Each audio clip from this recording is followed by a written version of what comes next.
Good morning. This is Sumit Chandok. Today we are going to be discuss about a metric space.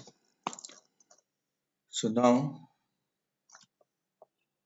we discuss what is a metric space. So first of all, the motivation behind the metric space is we have to be consider the distance between the two elements. For that purpose, a metric space is going to be solved our purpose. So first of all, we will discuss of what is a metric space. If X is a non-empty set and a function t is from x cross x to R satisfies the following postulates: dxy greater than equal to be 0 for every x and y belongs to be x, dxy is equal to be 0 if and only if x is equal to be y, dxy is equal to be dyx, dxy is less than equal to be dxz plus dzy. This property is known as a triangle inequality. Third is known as a symmetry. The first one is known as a positiveness. And second one, if the 2 points are same, then we have the distance is 0. If D satisfies these four axioms, then the function D on a set X is called a metric or a distance function on a set X.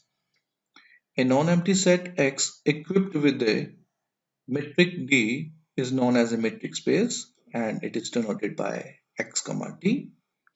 So some of the examples we are discussing about here. A usual metric on a R square is being defined as D is from R square to R as D of x1, y1, x2, y2 is equal to be square root of x1 minus x2 whole square plus y1 minus y2 whole square. Now if you verify all the properties, all the axioms of the metric, all the four axioms are being satisfied here. Similarly, over the Rn it is being extended up.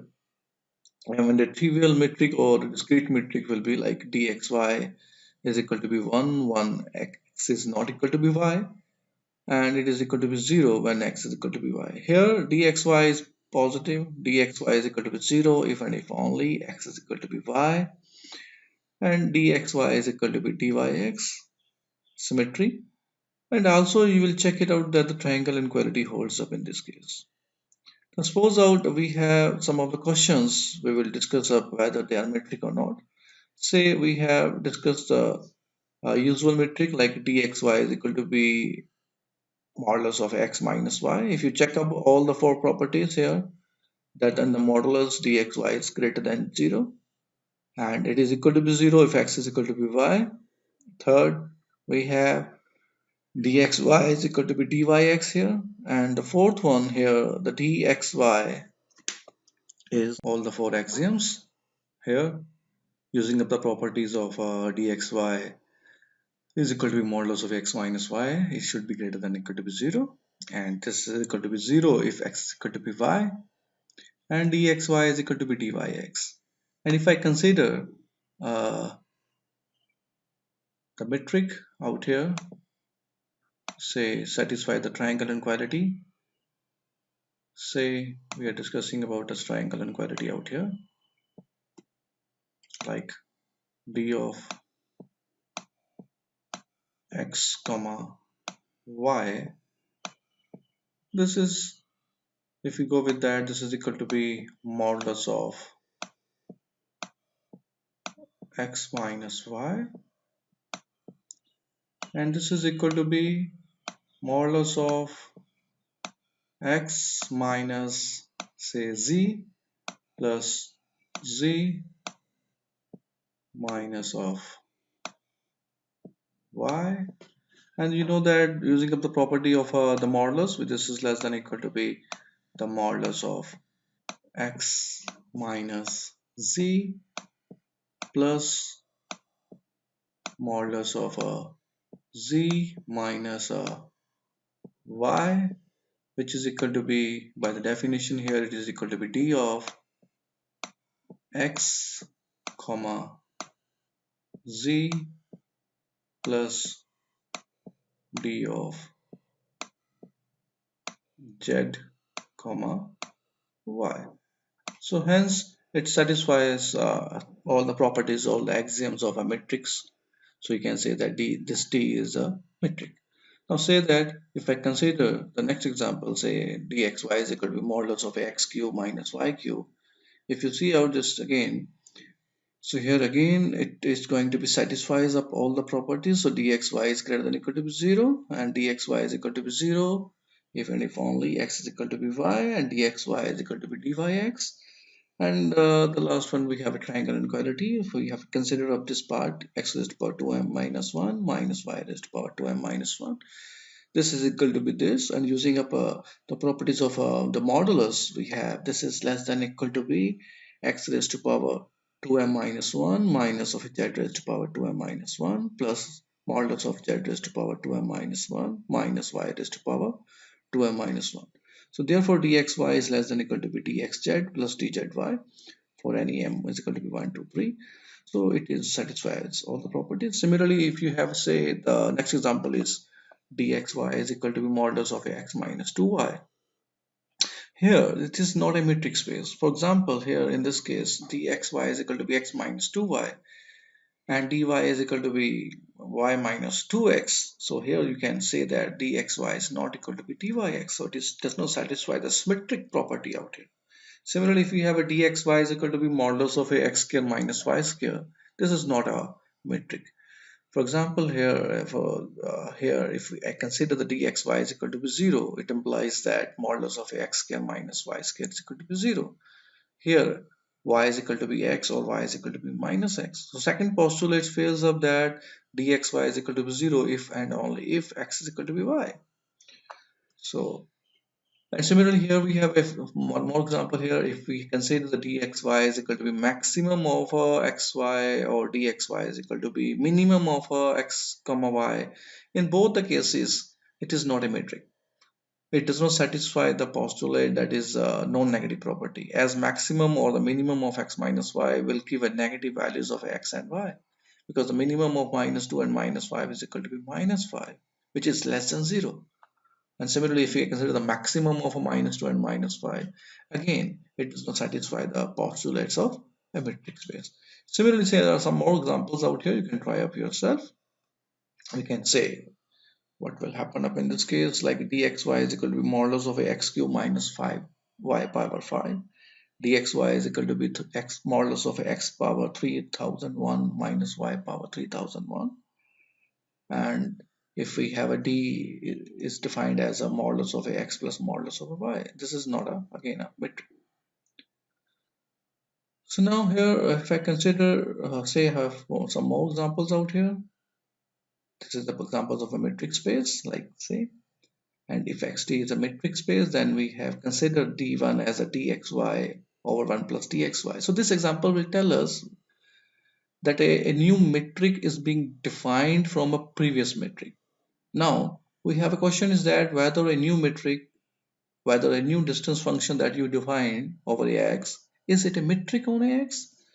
No, it is a metric on Ax if it satisfies all the axioms. So now here in this case, d1 xy is equal to be dxy over 1 plus dxy, which is positive because of this d and this d, it's all positive out there because already is being given that this d is a metric space, so this d1 is a positive, and d1 is equal to be 0 implies that this part is equal to be 0. It implies that the dxy is equal to be 0. It implies that x is equal to be y. Return implies that because d is a metric space. Third one, that d1 xy is equal to be d of xy over 1 plus dxy because this d is a symmetric, and this is equal to be dyx over 1 plus dy by x. So this is equal to be d1 of y by x, y comma x out there. Now we have to go with prove the triangle inequality for this. Say dxy, we have to prove up that dxy is less than equal to be dxz plus dzy. We have already, this is given to us because this d is a metric space. So now I just add up the 1 on the both sides and using up the property that here we have this become reversed up, what like 1 over 1 plus dxy is greater than equal to be 1 over 1 plus dxz plus dzy, and multiply the minus side on the both sides. We can get this is inequality is going to be changed up, adding up 1 on both sides. We get up this. Now further, this part is less than equal to be dxz over 1 plus dxz and dzy over 1 plus dzy. So we can say this is the d1xy. This is again d1 of xz. This is the d1 of zy. So it satisfies the triangle inequality. So d1 is a metric space. And say that d1 of xy is equal to minimum of 1 comma dxy, and D is a metric space. The question is D1 a metric on X? So here the answer is 1. You can easily check it out that the D1 is a metric on a X out there. Here D1 is positive. Also D1 is equal to be 0 implies that the D of xy is equal to be 0. It will be only the case if only if x is equal to be y. Also D1 xy is equal to be D1 of yx. If d1 xy is equal to be 1, then d1 of x comma z is equal to be 1, and d1 of zy is equal to be 1. Hence, d1 xy is less than equal to be d1 of x comma z plus d1 of zy. So it satisfies the triangle inequality. And similarly, if d1 xy is equal to be dxy, then second case, then d1 of x comma z is equal to be d of x comma z, and d1 of z comma y is equal to be d of z comma y. Hence, dn1 of x comma y is equal to be dxy, which is less than equal to be d of xz plus d of zy, because d is already a metric. So which is equal to be d1 of xz plus d1 of zy. So it hence in both the cases it satisfies the triangle inequality. Hence x d1 is a metric space. Over the real line dxy is being defined as a modulus of x minus y. On the LP space, like p is greater than or equal to be 1, be a fixed number. By definition, each element in the space LP is a sequence. X is equal to be xi, which is equal to be xi1, xi2, and so on, of numbers such that a series xi power p converges, then summation of a modulus of xi power p is less than infinity, then the metric is defined as summation of a modulus of xi minus eta I power p whole raised to power 1 by p, where y is equal to be eta I, and the summation of a modulus of eta I power p is less than infinity, meaning it is convergent. Now we have to check it out whether this LP is a metric space defined by the metric this. The first three properties of a metric are trivial, like because this is in the modulus and we have to go with the modulus property, so it is a trivial.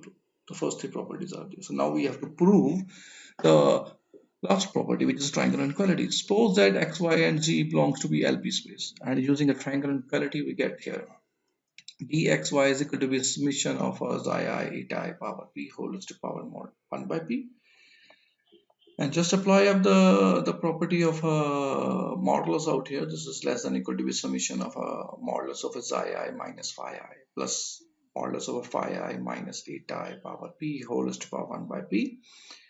And then using up a Minkowski's inequality, this is less than equal to be this plus this, and this is dxz plus dzy. Hence LP is a metric space. And using up this LP space, we can define it's a metric over the Euclidean space Rn. In the Euclidean space, the dxy is being defined as the summation of I is equal to be 1 to n psi I minus the eta I power 2 whole raised to power 1 by 2 in Rn, where x is equal to be x xi1, xi2, and so on xn, and y is equal to be eta1, eta2, so on eta n. Now, on a unitary space, it will is again defined over the same lines, that the n-dimensional unitary space is a space of all ordered n tuples of a complex numbers with a metric defined by dxy is equal to be summation of I is equal to be 1 to n xi I minus eta I square whole raised to power 1 by 2 in a Cn unitary space, where x is equal to be xi1, xi2, so on xn, and y is equal to be eta1, eta2, so on eta n. Now it will be now we will define a metric over a sequence space. So let X we take the set of all bounded sequence of complex numbers or real numbers. That is, every element of X is a sequence like this, such that the X is being written as a xi I uh, for all I, and we have the modulus of a xi I is less than or equal to be C, where C is a real number which may depend upon a x but does not depend upon a I. We choose a metric dxy is equal to supremum of a xi I minus eta I over the I belongs to be n. So you can easily check it out using up the properties of a supremum, that is again a metric space. How we can define a function space over a metric space? So let x We take the set of all real valued functions f, g, and so on, which are functions of an independent variable t and are defined and continuous on a given closed interval I, which is equal to be closed interval a to b. Choosing the metric defined by dxy is equal to be maximum of modulus of a ft minus gt. We can also define another metric on the same space as a d1xy is equal to be modulus of ft minus gt dt. So in this case, if you define the case dxy is equal to be maximum of ft minus gt, or you can define the d1xy is equal to be integral of ft minus gt over the interval a to b. In both the cases, it is a metric space. You can easily verify the properties over the modulus properties and integral properties out here. In the today's lecture, we have discussed about the metrics and so many examples of a metric space. Thank you.